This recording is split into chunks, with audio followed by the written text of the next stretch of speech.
Good evening, everyone. My name is Sophie Lowe, and I'm the Director of Visitor Services and Program Management at the Museum at Eldridge Street. Welcome to our discussion this evening about the celebrated novel Tulip, or 活着 by Yu Hua. It is a continuation of our talk, which we began last Monday, and if you missed it and want to catch up, please check out our YouTube channel. This talk is co-sponsored by China Institute. Founded in 1926 by Chinese educators Hu Shi and K.P. Wen and American scholars John Dewey and Paul Monroe, China Institute is the oldest bicultural nonprofit organization in America to focus exclusively on China.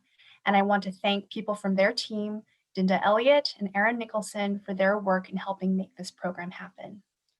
Today's conversation is captioned, and it's also powered by AI, so I apologize in advance for any typos that might occur, especially for any Chinese words.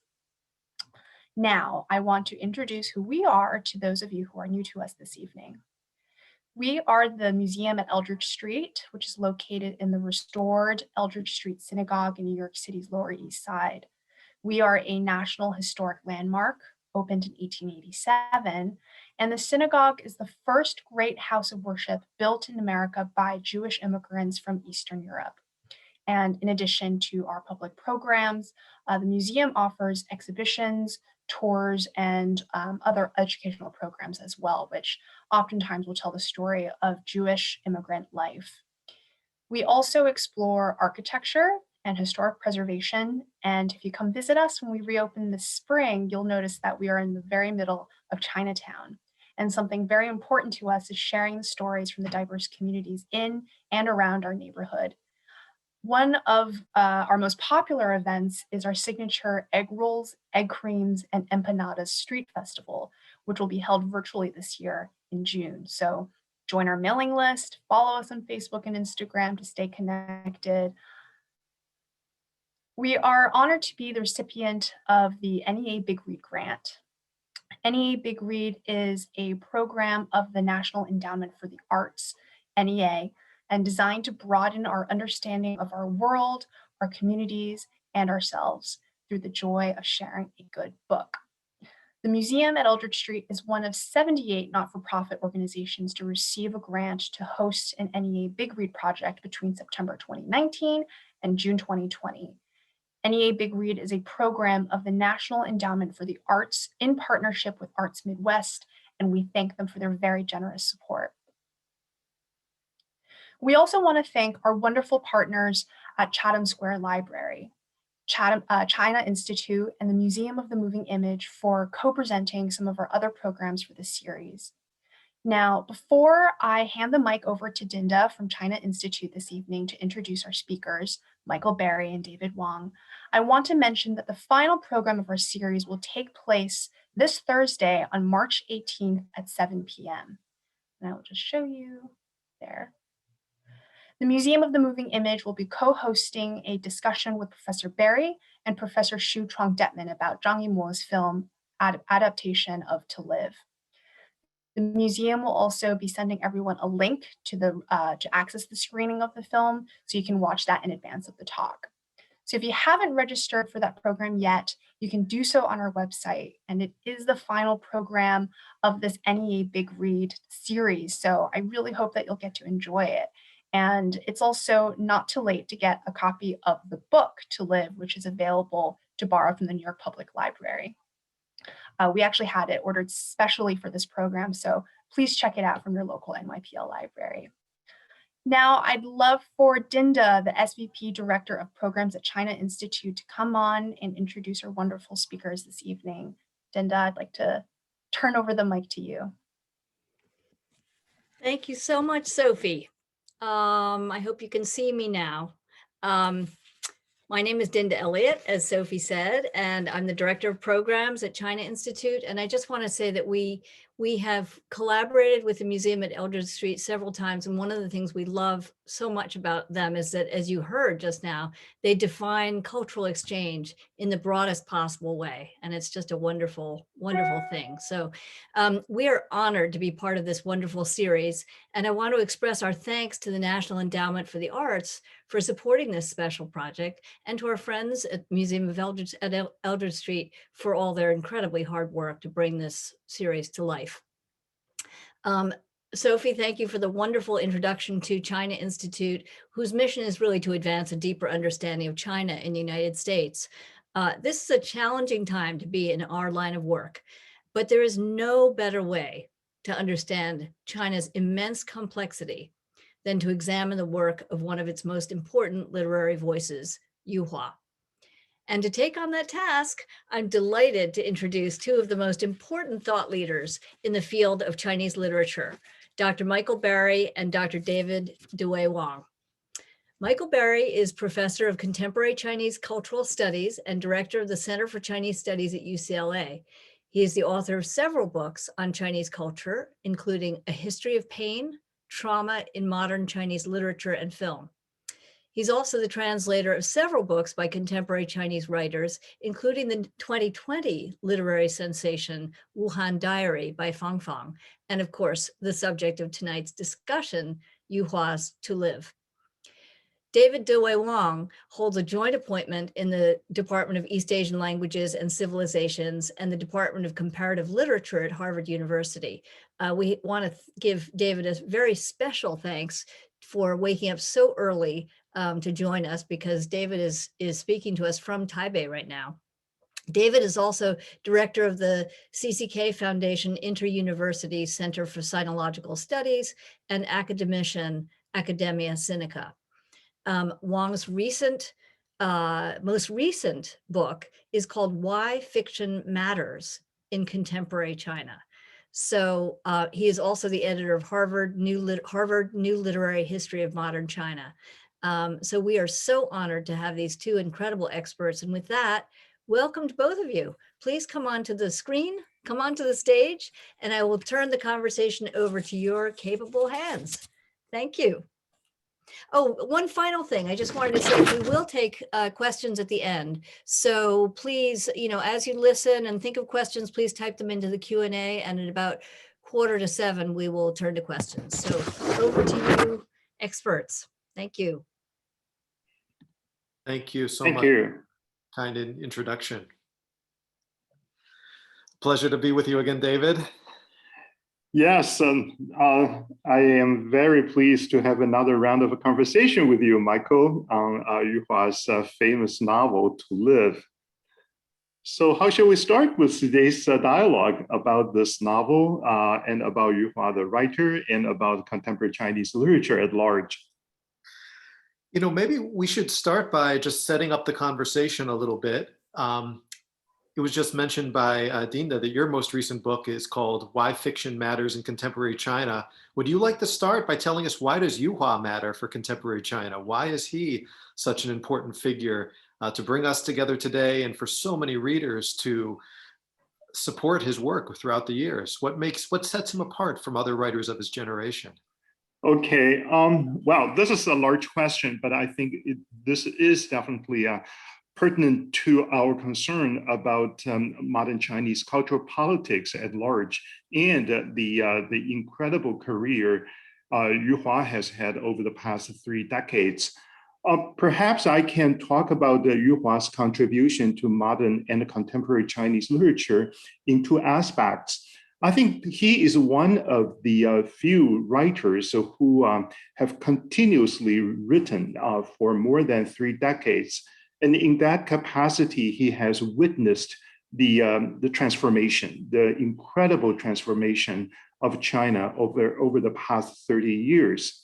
And he represented the avant-garde movement, we call the Xianfeng movement or Xianfeng Yundong in China, which took place in late 1980s. And also he wrote in such a way as to inscribe a new discourse of the 1990s, a discourse we call the New Realism or 新写实主义. And in this new century, Yu Hua continued to write, and actually sometimes to shock, even to scandalize his readers because of his really remarkable shift in style and the thematics. So in terms of his versatility, he also is someone worthy of our attention. Another aspect I would like to address is that Yu Hua has been exploring different types of genres, different types of styles in writing about China in transformation. And particularly his experimentation with language is such that we do need to pay more attention to his engagement in a different language, that is English. That's why I think he's definitely worthy of translation. And finally, of course, to date, Yu Hua is still going very, very strong. And he just got his latest novel, Wencheng, published just about 10 days ago, 10 days or 2 weeks ago. I was going to save this question for later, David, but since you mentioned it, I believe you're one of the few readers in the world who have already read his most recent novel. I'm wondering if you could share a little bit of your insight on this new novel, Wencheng, and what does it say for his latest step in his trajectory and transformation as a writer? Okay, I think I was fortunate enough to have read the galleys of this novel. And I was quite impressed by the shift or change of his style. And this time, Yu Hua tells us a mystery story. It's about a foundling. It's about a couple who were separated and then reunited through a kind of a series of mysterious encounters and departures. The backdrop of this new novel is 1910s and 1920s, early modern China. The style, that's the most intriguing part, has to do with the earliest sort of avant-garde style Yu Hua experimented with in the late 1980s. In other words, he has adopted a kind of a misty, almost like a kind of a dreamy monologic kind of a form of narrating a strange, uncanny story, I would even say. And in that sense, Yu Hua seems to be returning back to his earliest moment of experimentation. And this is a novel which seems to have a little relevance to contemporary China. And that's something that strikes me the most. Yeah, indeed. So many of his works over the last, starting especially with Brothers, so rooted in the contemporary reality of what was happening in China and rooted to this radical transformation of the social spectrum. And indeed, I think the fact that he's turning away from the contemporary, some writers, I think, do find a certain solace or safety in writing, setting their works in historical times where it's a little safer in terms of shying away from sensitive topics. Quite right. I mean, I was kind of intrigued by this new novel because, as I said, Yu Hua seems to be sort of shifting away from the reality. He has described it in such a kind of a raw, vivid, grotesque style, Brothers and the Seventh Day, and so on and so forth.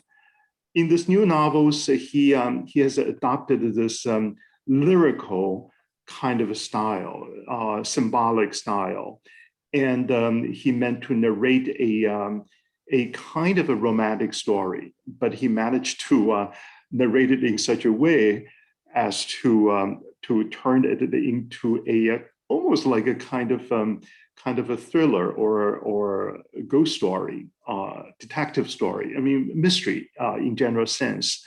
So I kept asking myself why he changed at this particular juncture of contemporary Chinese history, and what he is up to. But maybe that's too much a question to ask a writer. Certainly, he he has his own freedom to do whatever he wanted to do. But in general, Yu Hua has said before that he was, on the one hand, inspired by a writer such as Franz Kafka, and yet on the other hand, he was indebted to a writer such as Kawabata Yasunari. So two very, very different traditions, two very different styles converged in the writing of a contemporary China writers, Chinese writers' literature engagement. Yeah. You know, To Live, of course, is also a work of historical fiction, and it spans many decades from the Sino-Japanese War through the Chinese Civil War to 1949 and all of the political movements that ensued after that point, covering the Great Leap Forward into the Cultural Revolution, eventually emerging into the Reform era.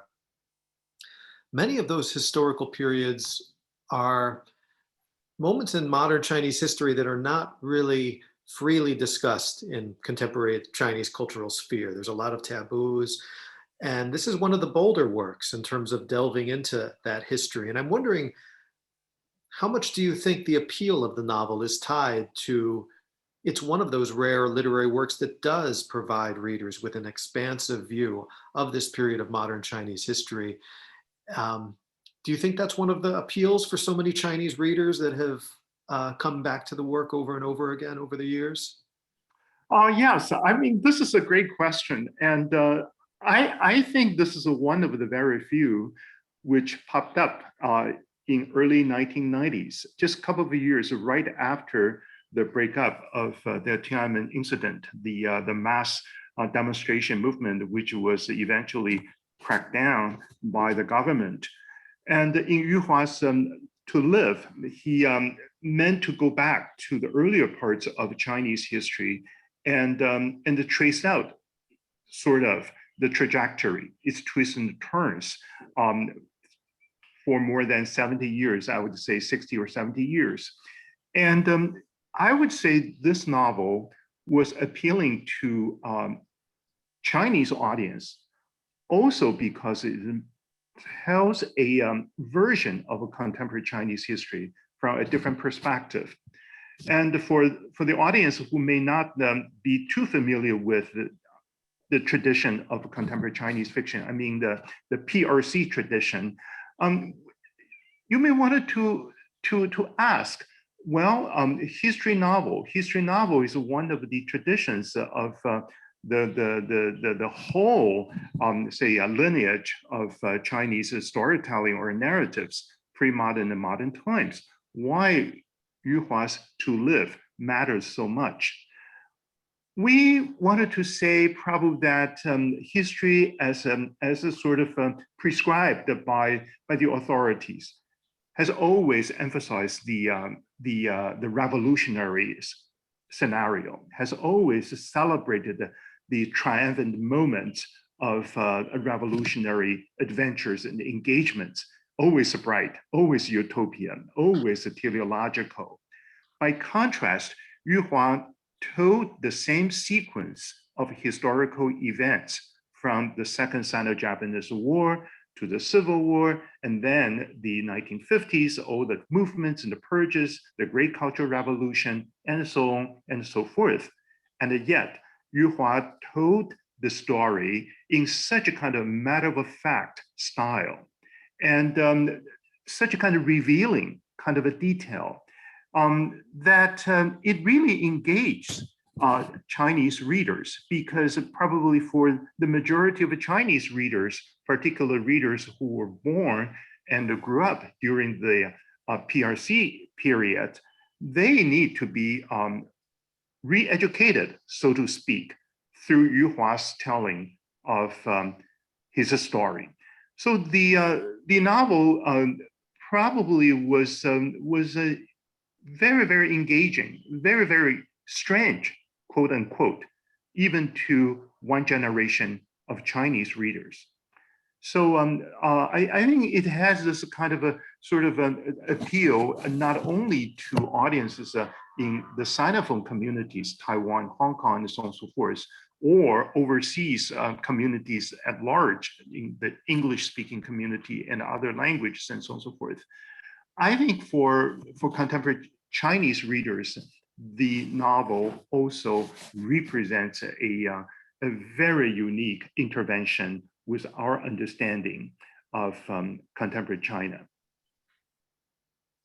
I'll ask one more follow-up question to you about this, because one of the central philosophical themes of the novel is how the protagonist Fu Gui approaches these vicissitudes of life and history that he faces. And he does so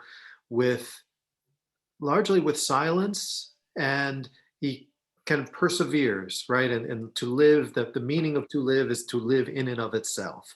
And there's this philosophy of, Ming zhe bao shen, to kind of keep your mouth shut, stay safe, put your head down when everyone around him is being targeted. He knows how to kind of evade all of the traps around him, and he's able to survive as best he can. His family, many of them don't make it, but he perseveres. I'm wondering, to what extent is this a celebration? Yuhua has often talked about this as a celebration of that characteristic, right? The Chinese people's ability to persevere, to keep their head up and make it through. But I'm wondering, to what extent should we take that at face value? Is it really a celebration of that? Or is there something much more cynical at work here? Questioning whether or not really, after all of the sufferings, at what point do we just shut up and keep taking it? And I'm wondering what your take is on this so-called philosophy behind the book. And do you have a more cynical reading, or do you take that at face value? Yeah, I would say that the novel really, on surface, teaches us the good old virtues of the so-called Chinese national character, right?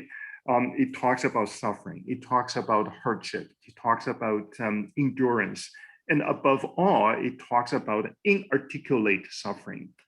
That is, people undergo all sorts of tests and trials, and yet they endure and they don't make too much fuss about it.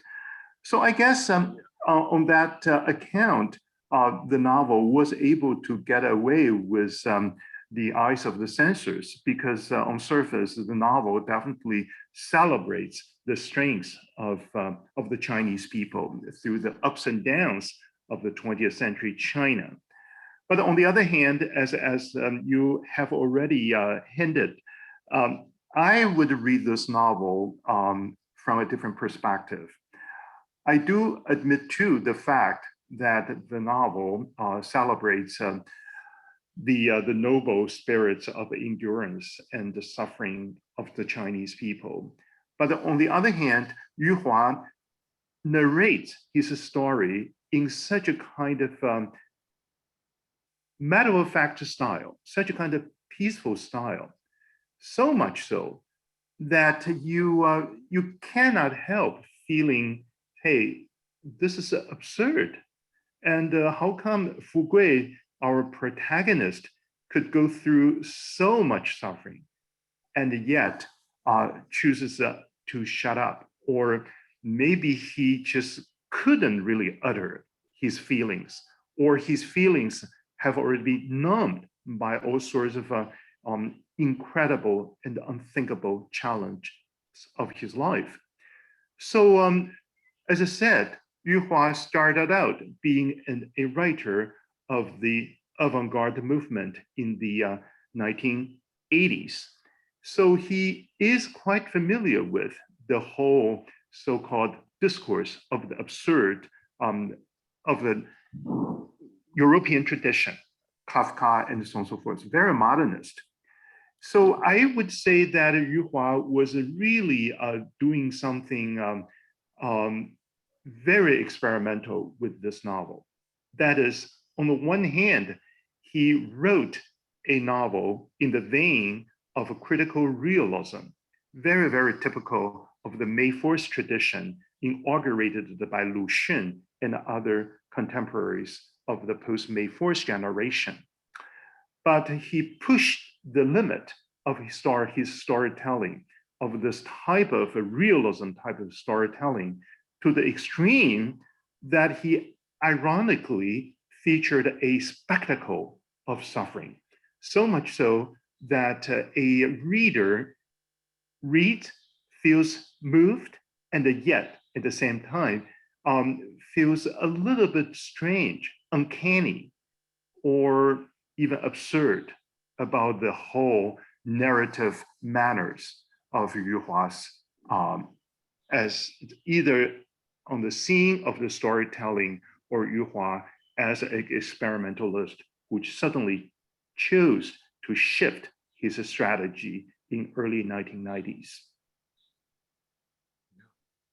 And I think although the language itself is a much more traditional language, certainly, like you said, the display of suffering that's unveiled, I think does harken back to a little, you do see the shadows of his avant-garde past that's there. And you certainly see the very strong influence of Lu Xun, who, 80 years before this, had, of course, spoke about cannibalism, spoke about save the children. And here in Yu Hua's novel, you have that very dramatic scene where a child is literally, his blood is sucked dry to save the life of this important official. And it doesn't get more Lu Xunian than that in terms of the literalization of this cannibalistic trend or undercurrent. Yes, Lu Xun definitely is everywhere, and Lu Xun is one of the greatest cultural and political icons in modern China, and Yu Hua definitely was very much inspired by the master. And again, he indicated that he wrote to show his respect to the master. And he was, however, able to sort of remind us of the dark side of Lu Xun, the gloomy and the melancholy side of Lu Xun, or the Lu Xun as the ultimate skeptic about the whole modernity project launched by various authorities and the parties throughout the modern times. And yes, I also agree with you that Yu Hua so literally expresses his indebtedness to Lu Xun and his engagement with inscribing Chinese suffering. And then, of course, from the PRC propagandist perspective, well, if Yu Hua tells about Chinese suffering before the suffering that happened prior to the founding of the new People's Republic, that certainly makes sense, because on that account, Yu Hua seems to be joining hands with his predecessors, such as Lu Xun and Mao Dun and so on and so forth, in revealing, dispelling, displaying the ugly and the corrupt side of Chinese society and the necessity of a revolution. But then Yu Hua as I said, he pushed the limit, not only the stylistic limit, thematic limit, but also historiographical limit to the extreme by incorporating the most recent historical experiences, such as the Great Cultural Revolution, into the scope of his exploration. That created some kind of sort of a sense of urgency from a reader's perspective, and how he managed to talk about the most recent the turmoil and the tumultuous experience of China, and not violate the rules of the censorship, while still managing to get his story across, to tell his story in full length. I think it matters here, the style. I think the such a kind of plain, even placid, barren, desolate style, seemingly value-free style, I think that's very intriguing from different perspective to speak of. I wonder, I think you prepared some questions as well. Should we start mixing it up a little bit? Yes, actually, I just wanted to share with you some of the questions we have received since our conversation last week, and I actually am asking questions on behalf of some of the audience. from the last talk. I think mostly people are curious about your experience, actually, your experience as a translator. Quite a number of the audience asked how you came upon Yuhua and how you translated Yuhua, since we all know that this is the first project of you as a translator. Right? And what is your take on this novel? And lastly, how you think about this novel almost 30 years after its publication? How your take, or how contemporary Chinese readers' take would like to be? Thank you. Yeah, that's a lot rolled into one. I'll start when my first encounter with the book was about the same time I met you, David, actually, probably 20 years ago. Was it 1997 or 1998? It was around 94 or 95. Wow, that early, wow. 1995. So I was a student. During my undergraduate years, I had studied abroad for 2 years. My first year at Nanjing, my second year in Taipei. And during my time in Taipei, that's where we met at a conference. Yes. And that was a kind of a period of opening doors, literary doors, cultural doors. And I was at near Taiwan University across the street. There's a district called Gongguan where there's a lot of bookstores. And I was at a Kingstone bookstore, a Jinshitang in the underground. And that's where I found a copy of Yuhua's novel, To Live, the Ryefield edition.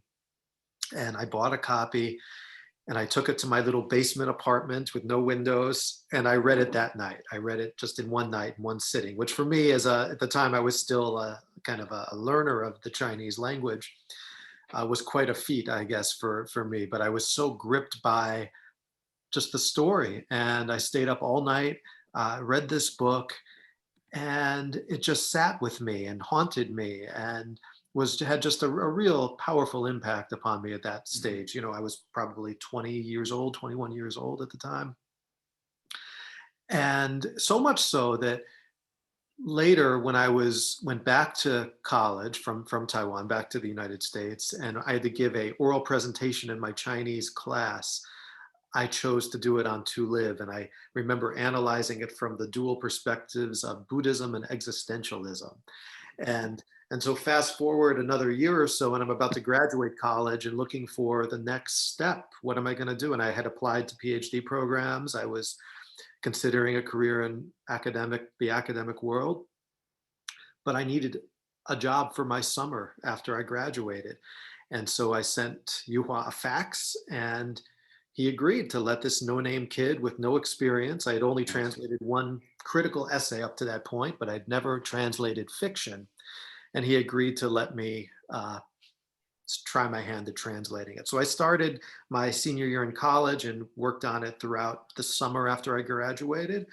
And that's what brought me to the novel. And it was a life-changing experience because it imbued me with a love for literary translation, a love for literature in a way that you can't get from simple reading, because many people have said this, there's no form of close reading like translation. We are really getting under the skin of a work, and you're working with it so deeply, so intimately for such a protracted period of time. It kind of gave me the bug, so to speak, so that then I would continue translating over the years. And for me, a lot of the choice it's an emotional choice. You fall in love with a work, and it's a work that I felt spoke to me personally, but and the personal element, I've questioned that. Why is it this work spoke to me more than others? And at times I do wonder. I come from a Jewish family, and we're not Holocaust survivors, but certainly growing up in that environment, you grow up with those stories in a much more pertinent and powerful and disturbing way than maybe kids from other backgrounds do. And I sometimes wonder to what extent that part of my background influences, consciously or unconsciously, the choices I've made about what kind of works I translate, what kind of subjects I write about. Because as you know, I've written a lot about trauma and violence and translated books that deal with these themes. And it's an interesting question to think about in what ways that's my own personal way of assimilating things in my own background. But that's the first part of the question of what brought me to it. Mhm.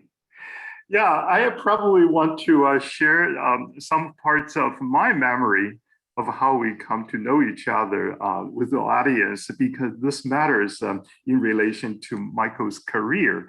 You're right. I think that was 1995 at a conference. Right after my presentation, a very young looking big boy, like a member of the audience came to the platform introducing himself, saying, "My name is Michael Berry." I was pleasantly impressed by your self-introduction, but then that was just our first encounter. I was really amazed by your application a couple of years after. And part of that application is the translation of Tulip. I was stunned by your application package. I couldn't believe that a young student without too much background, Chinese history or literature at that time, could manage to do such a work, and you did so well. So that was the beginning of your career as a translator and as a scholar, I think. So it's great to think about this. And yes, the translation also sort of speaks to me, because I was able to read the translation from a different perspective. I'm not a native speaker, and therefore I have to try a little bit harder. So getting into the English language word you presented on behalf of Yuhua. So that was quite an experience for me too. And yes, the novel to that extent means a lot to me too, because you mentioned that your family background, and I probably could say that as someone from a Chinese refugees family fleeing China to Taiwan, and Tulip, even the title of the novel strikes me as something intriguing, heuristic, or whatever you want to call it, right? Part of the question I raised has to do with the contemporary response to Tulip.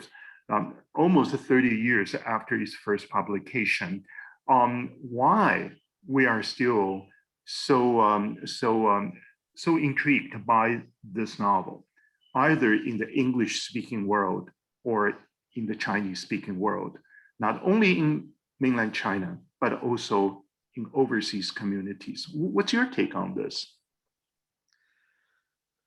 You know, I think there's a lot of dimensions here. One does go back to the history, this historical backdrop, and I think it does serve as a very powerful tool to teach people about history. There aren't a lot of novels that so powerfully span this, 4 or 5 decades of modern Chinese history, and do it in a way that perks your curiosity to dig deeper, to understand what was the Great Leap Forward, what was the Cultural Revolution, what were these larger historical factors playing out behind the scenes. And I think for that reason, it's appealed not just to lovers of literature, but also historians who use it in modern Chinese history classrooms. And it also has a lot of kind of cultural coding that serves as a very powerful way to also introduce aspects of contemporary Chinese culture, things like feng shui, and you just get a lot of these elements that are seeping into the novel that I think appeal to a lot of readers. And of course, Yuhua is a brilliant writer, and there's this really ingenious 2-level narrative structure in the book, which I think works quite well and quite powerfully, and also again harkens back a little bit to Lu Xun. We think of Madman and the multi-level structure of that work, and he does something very similar here on a macro scale. One thing, as we're talking, and we keep bringing up Lu Xun, I do want to reach out to those viewers out there who are not specialists in the field and maybe just are fans of this particular novel, just the importance of looking at Yuhua within this historical context and looking at especially Lu Xun, because he is a figure that I think if you read a few of his canonical short stories, you'll look at Yuhua's fiction in a very different light. Almost all of Yuhua's fiction, Chronicle of a Blood Cellar, To Live, his short stories, are writing against or in dialogue with what Lu Xun did 100 years ago. And so I think it's important to just keep that in mind. So I think the historical backdrop, the writing itself, his transformative powers, which we've talked about, from the avant-garde to more traditional narratives to essays. He wrote a book, China in 10 Words, which was extremely, kind of a extremely powerful collection of essays that analyzed and dissected the various facets of the contemporary Chinese cultural scene. He had a column with the New York Times for a period of time, which really put him into an almost public intellectual sphere internationally, something that very few contemporary Chinese writers were able to achieve. But at its core, I think it's a powerful, moving, heartbreaking work. And also in the decades since its initial publication, it's mutated into various different pop culture spaces. So you had, of course, Zhang Yimou's award-winning film adaptation. Meng Jinghui, the avant-garde theater director, did a stage adaptation. There was a popular television miniseries adaptation called Fu Gui that was based on the novel, audiobook adaptations. And so all of these help extend the life and make the work appeal to new audiences. And of course, the translation. It's been translated into probably more than 24 languages, which has also allowed it to appeal to so many different global readers. But it comes down to, there's also just that intangible thing in any great literary work. It's sometimes hard to put your finger on what makes a work a so-called contemporary classic. But for me, from the first time I read that book, it had that quality. Gotcha. Yeah. I mean, this is great. I mean, thank you so much for sharing with me and the audience your personal experience of translating Yuhua's masterpiece. You mentioned just now China in 10 words. I wanted to point out the fact that even to date, this book is a forbidden book in China. In other words, Yuhua, when writing this book, the time was around 2009, 2010. And anyway, the Penguin edition came out in 2010. So primarily, he was addressing an audience that he had little access to, and basically the readers in the English language world. Could you just tell us a little bit more about this book, and how would you position it vis-a-vis other works by Yuhua, which got published in China? So it's based around a series of keywords. And actually, I looked distracted because I noticed that I believe Alan Barr, who is the translator of China in 10 Words, is here with us in the audience. I'm wondering, to our work, is there a way we can bring Alan up to, I don't want to put Alan on the spot, but to share with us some of his insights about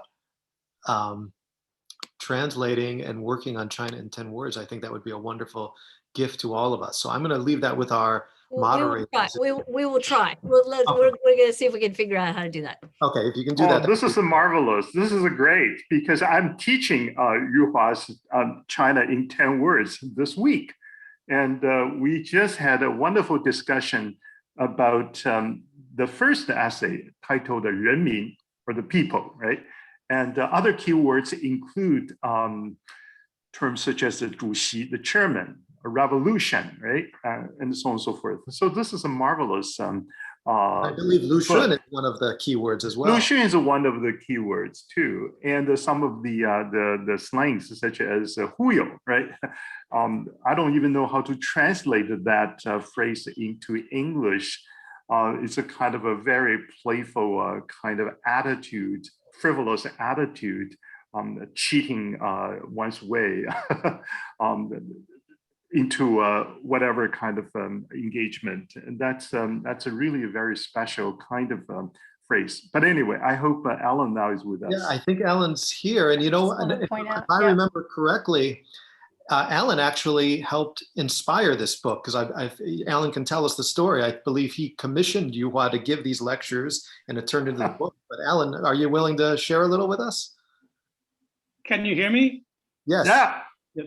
So yes, Professor Wang is right. In 2009, I think that was when the English edition of Brothers was due to be published. And so I knew that Yuhua was coming to America to help promote the English translation. And I wrote to him, I think in late 2008, to invite him to give a talk where I teach at Mona College in Southern California. And I wanted to pin him down on a topic for the talk. So Yuhua said he could talk about contemporary literature or he could talk about contemporary China, and which should I prefer? And I thought both of these topics were rather broad, and so I tried to narrow it down. I said, how about you talk about contemporary China from a writer's point of view, and we call it a writer's China.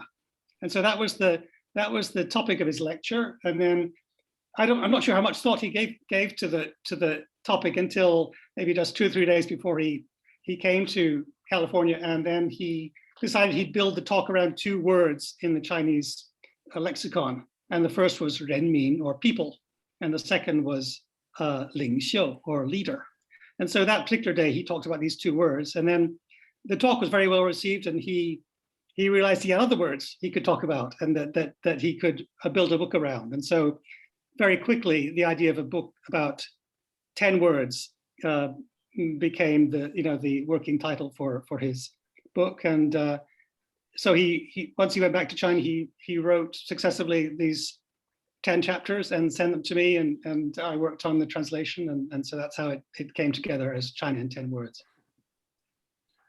Thank you, Alan. Thank you. Thank So you. wonderful. And isn't that amazing that we've got, 3 top translator literary experts for the price of 2? How amazing that we've got Amazing. This is great. Professor Barr, I just wanted to salute you for your wonderful rendition of Yuhua's essays.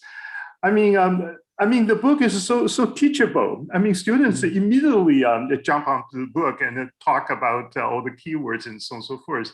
And from the China side, I just wanted to say Yuhua wrote in such a kind of a humorous, sarcastic, and a lyrical style, all in one. I mean, this is amazing undertaking for Yuhua at that moment.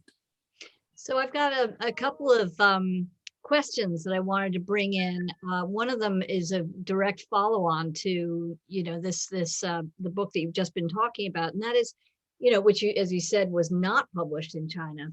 So I guess the question is, there's lots of we're hearing that it's become the sort of intellectual space in China is becoming tighter, and so the question is, has it become harder for Chinese writers to get published, and what's it like to be a Chinese writer today? Michael probably should be the person to answer this censorship issue. No, it's certainly gotten much harder over the last couple of years. So much so, just in the last couple of months, I'm not some big shot, but even I've gotten more than half a dozen inquiries from leading writers in China, not struggling writers, people who have established track records, loyal readerships, and they've written to me and said, I can't get my most recent novel published. Do you know any publishers in Taiwan that might be willing to take this on? Mm-hmm. That's becoming increasingly, unfortunately, an increasingly common phenomenon. And these are not dissident writers. These are not subjects that are extremely explosive, but the lines of what's permissible is shrinking very quickly over the last couple of years. And so topics that could have been published with no problem 5 years ago, writers are now finding all of a sudden those are so-called sensitive topics. And the list of sensitive topics and sensitive keywords is growing exponentially of late. And so it's an unfortunate situation. And it also creates a very twisted literary ecosphere in the sense that what you're seeing in China becomes extremely limited. and there's certain topics just cannot be discussed. And then many of those writers seek international publishers to publish those works. So in turn, you see a disproportionate number of works internationally that are dealing with trauma and the Cultural Revolution and so-called sensitive topics. And so both markets become skewed in unfortunate ways. Right. And so this is our current situation, which I don't know the way out, but it's something I think all of us need to be conscious of and navigate with care on both sides. And so I don't know if David or Ellen have any responses to this, but it's certainly, the terrain is changing dramatically. Yes, I think my experience definitely, even some of my own writings got banned just because I just inadvertently touch upon some sensitive whatever themes or subjects in my research. So I mean, this is almost kind of a sort of a invisible kind of a pressure on I mean, to everyone, I would say. And with the literature people, of course, the challenge is much more subtle because literature, in a way, is art of fabrication and the fabulation.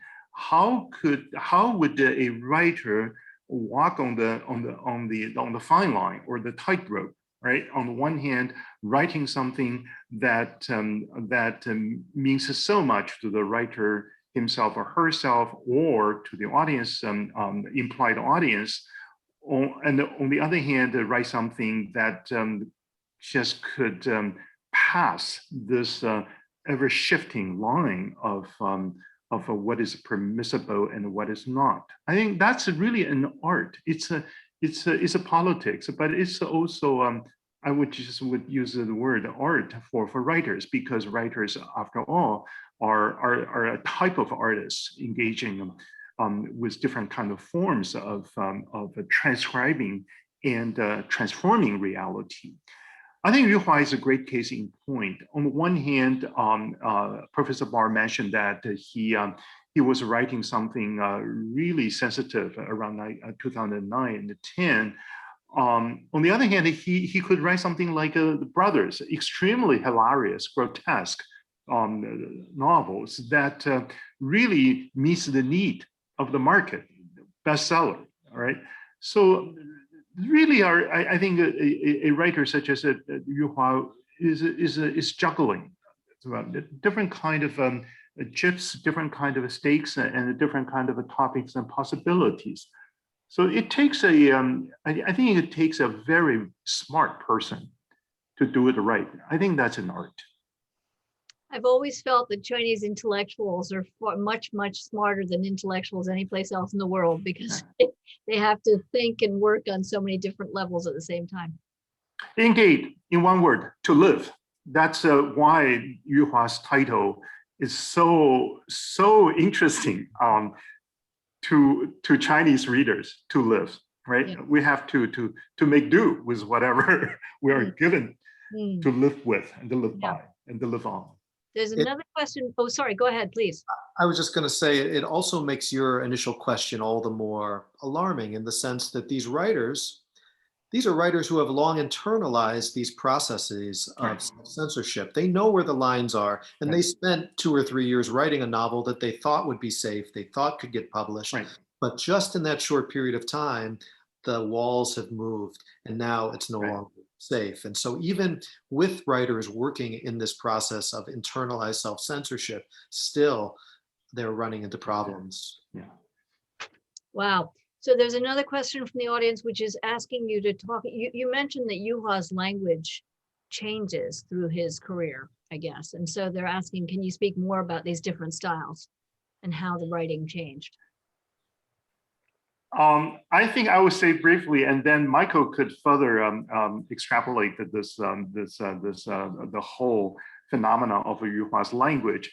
First, I wanted to say, as an avant-garde writer in the late 1980s, Yu Hua was actually named as the experimenter with the Chinese language. Previously, there was such a kind of a language tradition we generally described as a Mao discourse, formulaic, propagandist, It's in the gung-ho style and so on and so forth. Yu Hua managed to write his stories in such a way as to shock his readers to a new understanding of the possibility of speaking and writing the Chinese language. Then in the case of Tulip, which was published in 1993, Yu Hua suddenly changed. He seems to be adopting a very, very plain, straightforward, simple, and an even barren style of the Chinese language, just to tell a story in a matter of a fact manner. That was the second stage of his experiment with the Chinese language.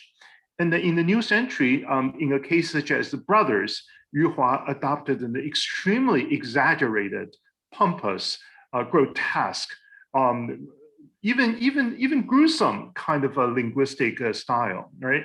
As if he wanted to mutilate the Chinese linguistic body in such a way as to give us an extremely fragmented, dissected, self-cannibalistic kind of style. So for many critics with a so-called good taste, the third stage of Yu Hua's language experimentation was simply unbearable. So why did Yu Hua do that? That's the question. And then finally was the most recent novel, which was published just a couple of weeks ago at Wencheng.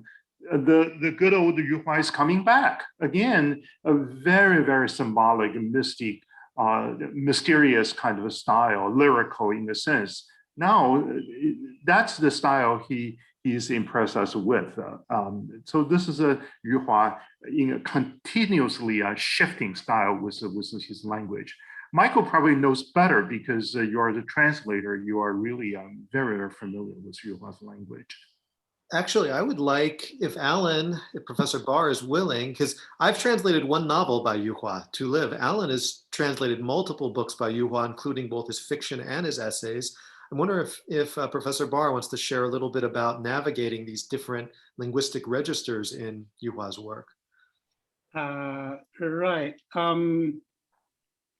Yeah, he's certainly got very diverse styles. So the most recent volume of Yu Hua's that I translated is actually some of his earlier stories. So a book called The April 3rd Incident is stories from 87 to 92, I think. And those are from the sort of experimental phase of his career, where the stories can be quite confusing because the narrative voice is sort of, it's unstable, and the language presents certain challenges.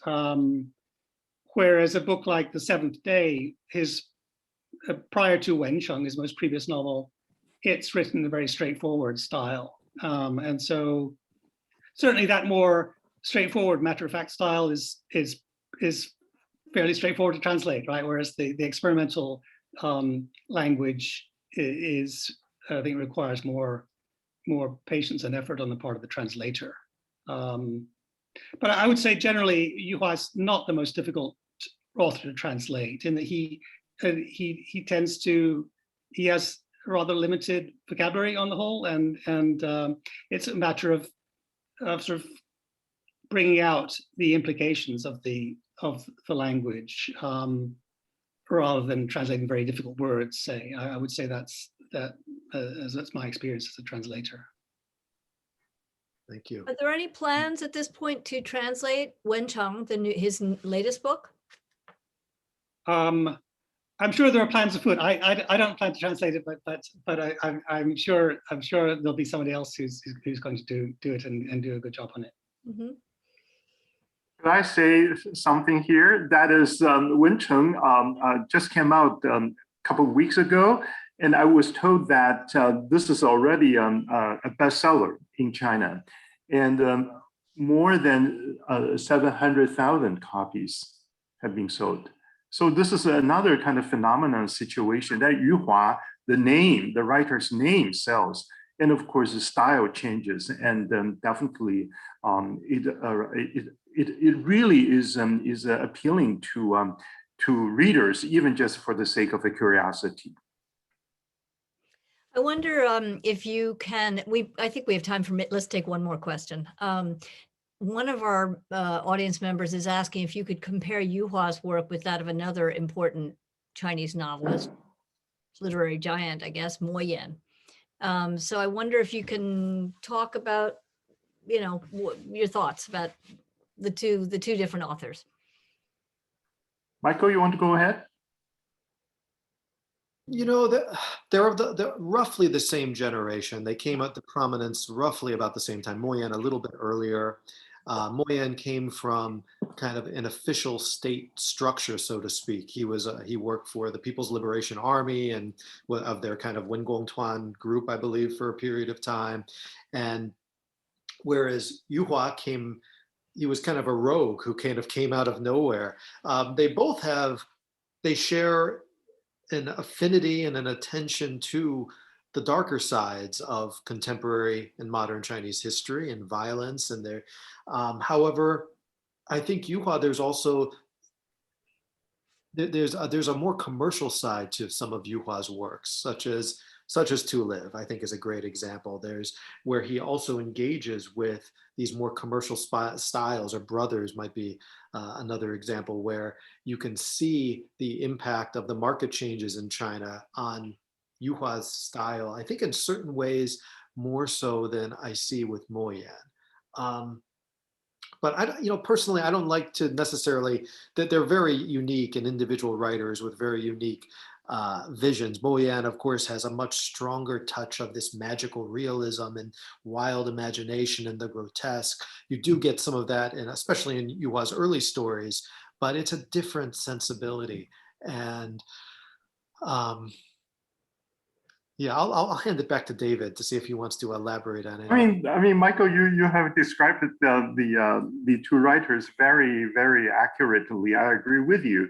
I only wanted to add one thing, that is, Mo Yan comes from a northern family, a peasant family. So basically, the landscape, the background of Mo Yan's stories has to do with the northern kind of a style of life in China, while Yuhua, as a southerner, I think it does matter. I mean, in terms of the sentiment, in terms of the style, they wanted to convey respectively.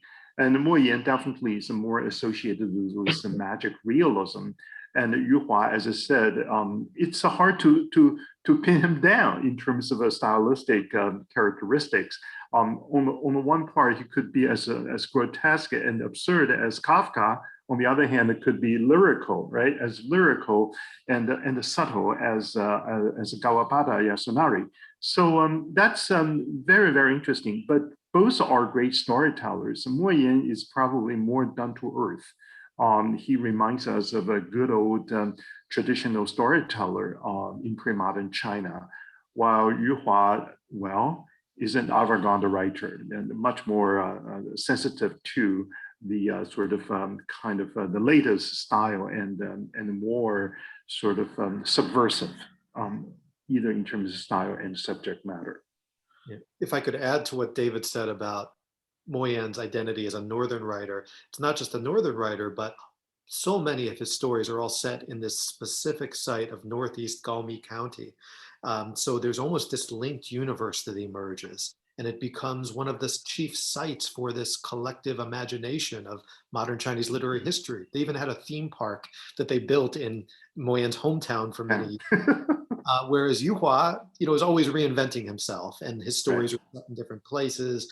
And so I just want to emphasize that point David made about this kind of consistent nurturing of a specific literary site in Mo Yan's universe, which is so central to what he's done over the years in his body of work. That's great.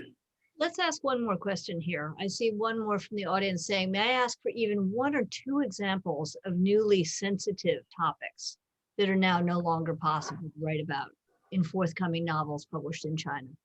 Can you give us Michael is an expert on this question.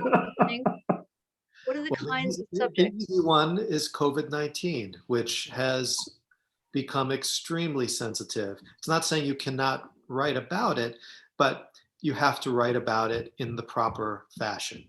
There's the proper, this is a lot of this is what David's new book, Why Fiction Matters in Contemporary China, is about, which is, he talks about how Xi Jinping has advocated for writers and artists and storytellers to tell the good China story, the proper China story, which translates as the politically correct China story. And so it's not so much that something like COVID-19 can't be discussed, but you have to discuss it within the parameters of what's permitted and be in unison with the official story. And if you deviate even slightly from that, then you will be harmonized, so to speak, censored, at the least be censored, or sometimes other consequences. But that's the easiest example to give, because over the course of 2020, we saw so much of the shaping of the narrative of COVID-19 taking place. I mean, along that line, Michael, would you like to share with us your experience of translating Fang Fang's novel, Soft Burial? That seems to be another sensitive, very, very sensitive subject in China now. Yeah, so A Soft Burial was how I first met Fang Fang back in 2018. It's her novel that's set against the land reform movement during the early 1950s. It's a curious example of a novel that was published to great critical acclaim, accolades. It even won the Luyao Prize upon publication in 2016. However, certain factions within China who thought that this was a novel that was dangerous, because she looked at the land reform campaign from what they looked at, what in their appraisal was a politically incorrect perspective. She took the perspective of one of the victims, someone who had been purged and suffered because of that movement. And the detractors of the book use that to claim that the book was attempting to completely refute all of the historical benefits of the land reform movement itself, and thereby was seen as a challenge to the very legitimacy of the Chinese Communist Party. And so, and this is just because she had a protagonist that was a sympathetic character that happened to be from a landlord's background. This launched a massive campaign against this novel, and eventually it was banned due to the pressure that these detractors released. And then in 2020, several years later, we had a very similar thing play out with Fang Fang's most recent book, Wuhan Diary, where again, she wrote a work that was lauded, it was loved by tens of millions of readers who were reading it online when it was initially a blog in China. However, once the trolls came out and started to attack it, the discourse completely shifted, and overnight it was labeled a poisonous weed. It was banned, the writer was attacked, her supporters were attacked, and you saw a radical shift in the discourse almost overnight. And so both of those show the very precarious and finicky nature by which this literary discourse is subject to transformation in the will of certain political forces. And so that's a very clear example of how certain topics that might not have been sensitive maybe a year or two ago all of a sudden become very sensitive. It also shows the power of kind of the masses, right? In terms of social media and how very quickly, views can shift very dramatically. Yes, and it also shows the ambiguousness between who these masses are. Who are the trolls versus the so-called 50-cent army, versus so-called ultra-leftists, versus political powers that be. And sometimes those lines can blur and be very difficult to unpack. Whether it's a top-down movement or a bottom-up movement, is it an army of trolls that launch an attack that gets picked up by people in power and they approve it, or is it the opposite? And these things become very complex once you start digging deep into the history of some of these attacks on literary works. Yeah, well, thank goodness Yuhua is still finding ways to write wonderful literature and ways to get it published. And we are just so honored to have the two of you, and Alan Barr as well, but the two of you wonderful experts in this wide-ranging conversation, which is really all about humanity, right? I mean, Yuhua and Huozha is all about humanity. So thank you so much for your in-depth and thoughtful analysis. We're just thrilled to be part of this program. So thank you so much. Over to you, Sophie. Thank you. I'm going to echo Dinda here, and thank you, Professor Barry, Professor Wang, and Dinda for such an enlightening conversation, and also to Professor Barr for such a wonderful impromptu cameo. You're welcome. Wonderful. Thank you for lending your expertise to this conversation as well. To our wonderful audience members, again, if you have not read the book, would like to reread the book, after this talk, you can borrow it from the New York Public Library, both in English and in Chinese. The ebook is also available too, so you can take a look at that. And if you missed part one of this lecture, we had part one of this lecture last week on Monday. There's a recording of it on our YouTube channel at the museum at Eldridge Street, so you can take a look there.